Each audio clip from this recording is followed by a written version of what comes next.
Joining us now, Mike Folta. He calls the Utah Hockey Club's games on our air. He is the radio voice. Mike, I don't know if you're married, but John Denver is the band of the day, and he would have been 81 today. But when you go on a road trip and you have to leave your dog, do you just sing this song to him? You're leaving on a jet plane? I sing this song, PK. I think of the Tommy Boy quote when we come to a place like Edmonton, that John Denver is full of you-know-what when I don't see any of the mountains. But or that's from Dumb and Dumber, I guess, not Tommy Boy. But I'm a big Johnny B fan. That's my karaoke go-to right there. Nice. You were leaving on a jet plane. You left on a jet plane last night. You're in Edmonton today, I assume, right? You guys travel after the game, and yep. They play get out right after, and we got off. We got onto the tarmac, PK, and it was, I think, 5 degrees. Felt like 2. So that's what we're dealing with up here right now in the frozen tundra. Yeah, for sure. Now this will be the first winter you spend in Utah. Is that correct? Correct. Yep. So what do you think? I mean, we're just barely getting started here. We still got another couple of months, 2.5, 3 months of winter. What do you think of this winter that you were experiencing here along the Wasatch Front versus some other areas? I know you've had some warm weather, but in traditional cold weather, how does it compare?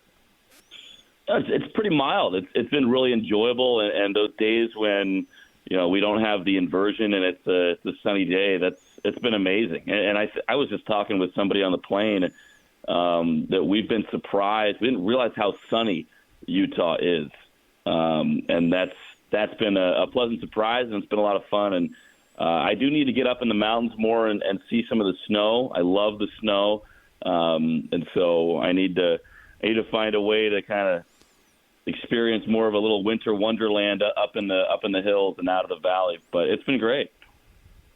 Yeah, it's funny you say that, Mike, about the sunny days that we have here. I can remember talking to Mike Conley. He played his basketball at Ohio State. I think he grew up in Indianapolis. And so when he got here, I believe. Yeah, right. And I know you have a connection there too. And he was talking about that how many sunny days. It's funny you say that because I remember him specifically saying that he was pleasantly surprised about how much you see the sun in our community in the winter, because where he had been in his other places growing up, you didn't really see it. It was mostly gray and all that stuff. And just having the sun, even if it's a little on the colder side, having the sun, for him, it said it made such a big difference in his mood and all that stuff. And that's exactly what you said. And a lot of these guys on the team, this is going to be their first time here, so they probably got to feel the same way. Yeah, and, Mike Conley's from kind of pretty close, just a couple miles from where I'm from in Indiana. Played with Greg Oden, I believe, at Lawrence North before making it to the NBA, obviously. But in Indiana, it's just pretty, cold and dreary, and we get the cold without really getting the snow, so you don't get like that winter picturesque scene. And it's just kind of overcast. I went back home for Christmas. It was great to be back home again in God's country, but it definitely is not as scenic as the mountains are. And when you can look up and see the snow-capped mountains, like, it does kind of energize you a little bit compared to the Midwest when it's all flat and gray and you got to wait. Really, you're waiting for March Madness, basically, in the Midwest before you have a chance at happiness again. Nice. Now the team, man, this team just intrigues me so much because so far it's a team of streaks. On the road and now a little bit of a losing streak there.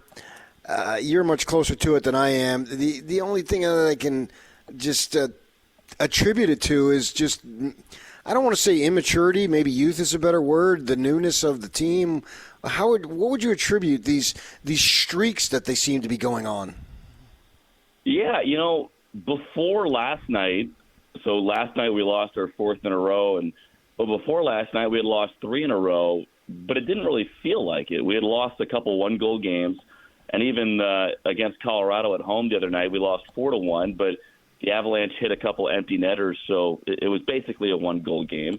But it didn't feel like we had lost 3 in a row, and now after this most recent one, it's kind of like, okay, now we're on a slide a little bit here. And I don't really know what to attribute the streakiness to, per se, because, again, during the first 3 of this most recent streak, it didn't feel all that bad. We were playing some good hockey, just didn't get bounces going our way.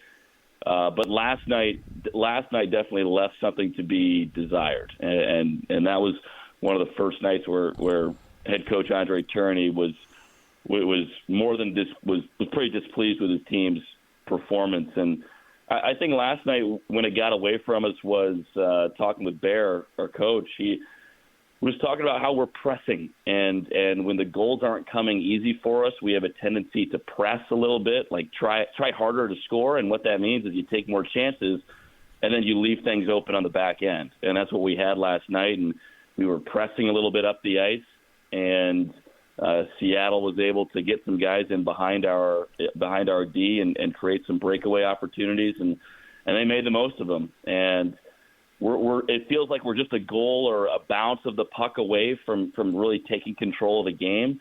But that's life in the NHL. All these teams have elite level players, and you can be a bounce away from winning all year and miss the playoffs. And there's no participation trophies here. So, well, we got to find a way to manufacture some of those bounces here and start a new streak, because this team has been playing really well for the most part since the middle of November, getting good goaltending, playing really well defensively. Special teams have been really good on the power play and penalty kill.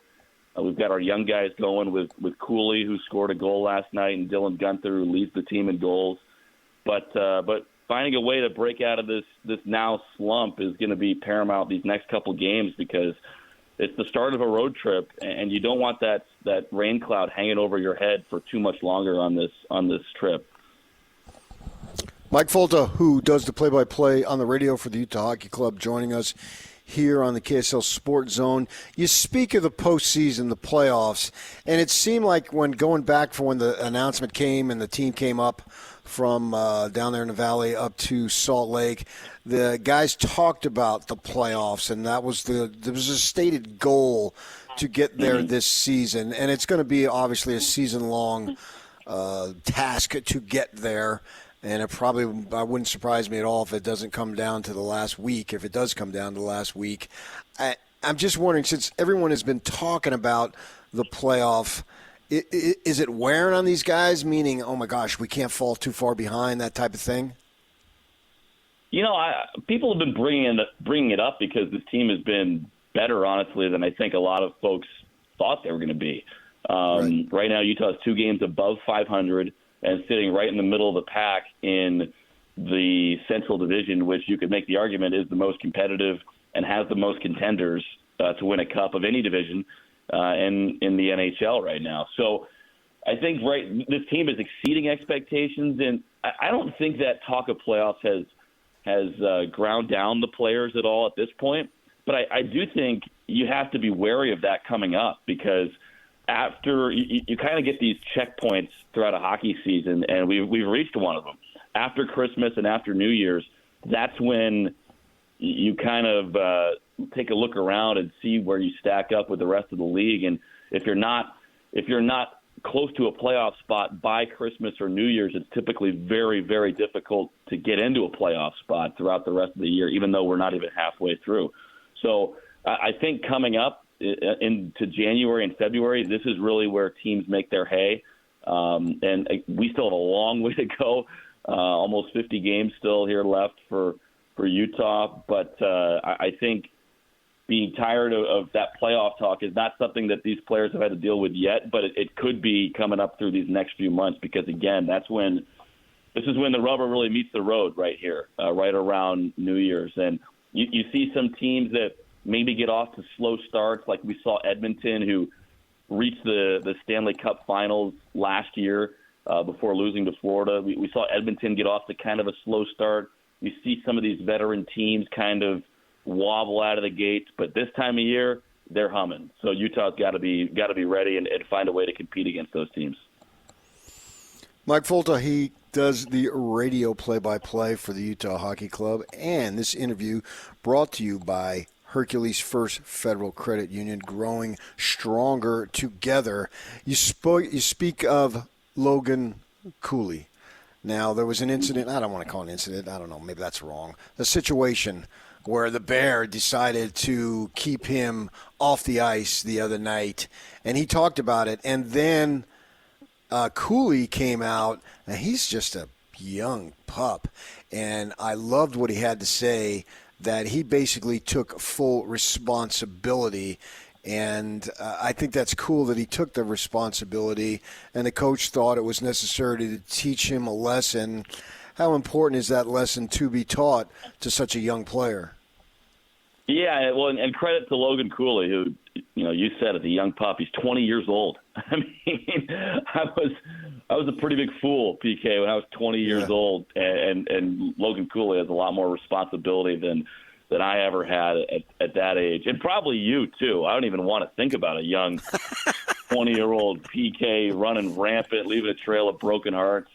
But Cools is mature for his age, and one thing that Bear always talks about is his competitiveness, and the way that Turini explains it is that competitiveness sometimes compromises Cooley's ability to, and he's not the only one, but it compromises his ability to make decisions or potentially do what's best for him and the team in that moment, because he wants to win so badly and he wants to be the guy so badly, and he wants to be a difference maker more than anything. So he let his emotions kind of compromise his ability to help the team. A couple nights ago, that was against Anaheim, and what was a 5-4 shootout loss, and Bear benched him for the rest of the third and then in overtime, and that's a guy who definitely would be on the ice in overtime, and so that was that hurt the team right there, not having Logan Cooley out there. But again, this is still a learning process for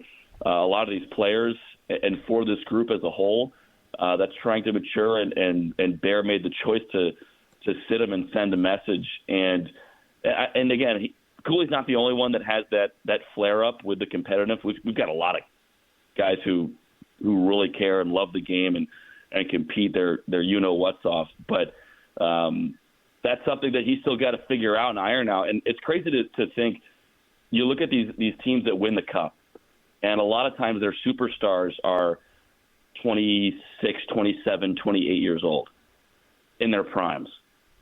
Utah's superstars are 20 years old and 21 years old, Dylan Gunther, and Clayton Keller, the captain, is 26. Like, he still has some ways to go, right? And so the maturity arc for this team is still very early on, and for them to be above 500 and competing with some of the best teams in the league is pretty remarkable. One of the things that I took from Torney's benching is that he must have a lot of credibility with management, and we're still learning about the management of this organization. They've only been here just a few months, right? And we know the owner, Ryan Smith, he's been around a little bit, but both Armstrongs and all the leadership, and Torney obviously being there, included in that group, it's a learning process, at least for me it is as a media member, to see what these guys are about. And we see some franchises all across sports, the second things don't go well, they want to blame the coach. We just saw it with the Sacramento Kings. They extended the guy in the summer, and then he doesn't even make it to Christmas before they're making a change, right? And Sacramento's been all over the place in terms of that stuff. And one of the things that you see when you just make all these changes, it seems like it impedes progress. So I'm wondering if I can read into this, because that was sort of gutsy to bench a player that you could use to help you win a game, and then you lose the game. And I'm wondering, at least to me, it said that he must have a lot of credibility with his bosses to be able to do that. What is your take on that? Yeah, I think that's fair to say. Now, I don't want to speak for management on that, but I think your point is definitely a fair one to make. And if you look at Tourney with the Coyotes over the last couple of years, they've seen their win total go up and up each of the last 3 seasons. So they had been improving under Bear, even though they had missed the playoffs in each of those 3. But they weren't supposed to make the playoffs. They were, they didn't have the horses to do that personnel-wise and player-wise. So if you listen to General Manager Bill Armstrong, he was pretty adamant before the season started that this team is in year 4 of a rebuild and that they would be happy for this team just to be playing meaningful games late in the season, meaning they want this team to be in the playoff picture, in the hunt. If we're on that NFL, in the hunt graphic, that's success for us. If we don't make the playoffs, it's not the end of the world with this group because everyone is so young and there are years ahead where this team is going to get better and Dylan Guenther's going to get better and Logan Cooley's going to get better and this team will be in a better playoff spot because it's cyclical in the NHL. I mean, look at the Chicago Blackhawks who, won 3 cups in 5 years not so long ago, and now they don't have their superstars Jonathan Toews and Patrick Kane, and they basically stripped the thing down to the studs and are trying to rebuild around a 19-year-old. And they're at the bottom of the division, and it's going to take a while for them to get back. So hockey, it takes a while for you to get back at the top, but if you build the right way and if you build sustainably, you can have success like what the Blackhawks had where you're in contention to win multiple cups in a 5 to 6 to 7 year window. And that's what Utah is trying to accomplish right now by being really patient with the process and not rushing guys along. And one more thing on this, PK, think back to Dylan Guenther, who's the team's leader in goal scoring right now. He has 16 goals, and he's only 21 years old. He came into the NHL as a teenager and played pretty well with the Coyotes.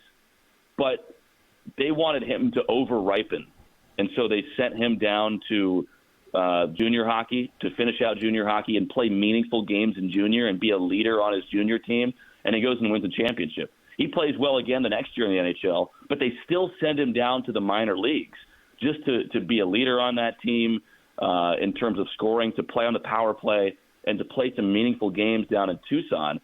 And now because he has over-ripened a little bit, because he spent maybe a little extra time in the oven, he has become a force in the NHL and one of the most dangerous scorers in the division. So it's hard to over prepare a guy. It's never a bad thing to leave a guy down in the minors or in junior and let him dominate at that level before he comes up and helps your team push forward for a playoff spot. Well said, Mike. We appreciate your time. Ring in the new year up there in Canada, and we'll talk to you next week. Can't wait for it, PK. Enjoy the ball drop. Happy New Year to you and everybody back at KSL, and have a good start to 2025. Any resolutions? I'm going to be a little meaner than I normally am. Meaner. Okay, perfect. Can't wait for that. I just think I was too nice in 2024, man. Too nice. All right, piss some more people off. That sounds great. I'll stay out of your way. Hey, it's sports radio. It's what we're supposed to do. All right, yeah, some more takes. I like it. I'll come prepared. All right, we'll talk to you next week, Mike. Thanks, PK. See you. Okay, it's Mike Folta. He does the play-by-play for the Utah Hockey Club on our station on the radio.